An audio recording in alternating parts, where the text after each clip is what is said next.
सभी के मन में है कि आखिर वहां हुआ क्या, कैसे दोनों देशों के सैनिकों के बीच इतने साल बाद नौबत यहां तक आ पहुंची। भारत ने तो अपने यहां हुई कैजुअलिटीज की जानकारी दी है, लेकिन चीन नहीं बता रहा।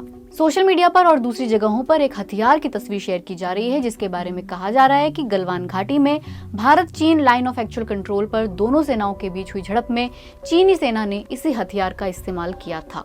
ये हथियार लोहे की रॉड है जिस पर कील लगे हुए हैं। भारत चीन सीमा पर मौजूद भारतीय सेना के एक वरिष्ठ अधिकारी ने भी बीबीसी को यह तस्वीर भेजी है और कहा है कि इसी हथियार का इस्तेमाल चीनी सैनिकों ने भारतीय सैनिकों पर किया था। वहीं भारत में भी इस बात पर बवाल हो गया और कांग्रेस नेता राहुल गांधी ने भी सरकार से पूछा था कि ऐसे स्टैंड ऑफ के लिए सैनिकों को बिना हथियार क्यों जाने दिया गया।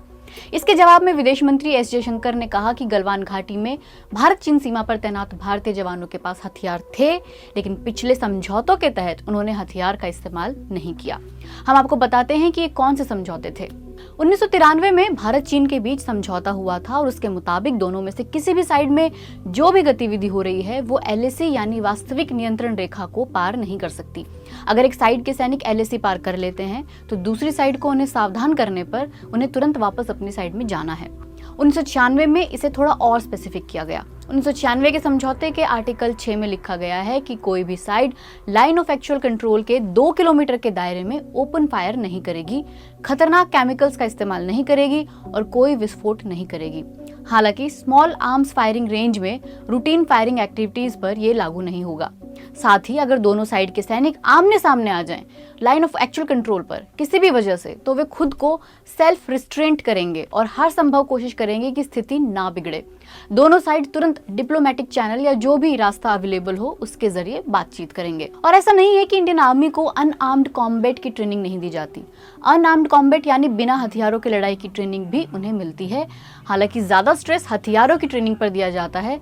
हर सैनिक को राइफल, कार्बाइन और पिस्टल भी दी जाती है। इसके अलावा बेयोनेट भी दिया जाता है जो किसी क्लोज कॉम्बैट में काम आता है और उसकी ट्रेनिंग भी मिलती है। सेना का आधुनिकीकरण होने के साथ अब हैंड टू हैंड कॉम्बैट को कम प्रायोरिटी दी जाती है। स्पेशल फोर्स में ही अनआर्म्ड कॉम्बैट पर जोर दिया जाता है। तो सेना के पास हथियार भी हैं और उसके अलावा बिना हथियारों के लड़ने की ट्रेनिंग भी। लेकिन वहां क्या असल में हुआ, कैसे शुरुआत हुई और इतनी कैजुअलिटीज कैसे हुई, इसके बारे में सटीक तौर पर नहीं कहा जा सकता। दोनों देश इस घटना पर अपने वर्जन्स पेश कर रहे हैं। दोनों साइड एक दूसरे पर आरोप लगा रहे हैं कि line of actual control protocol का उल्लंघन दूसरे ने किया है। जैसे भारत के विदेश मंत्रालय का कहना है कि चीन ने गलवान घाटी में एलएसी पर भारतीय सीमा में अपना निर्माण करना चाहा, इसकी वजह से विवाद हुआ और चीन ने पहले से सोची समझी और प्लान्ड कार्रवाई की, जिसकी वजह से हिंसा हुई।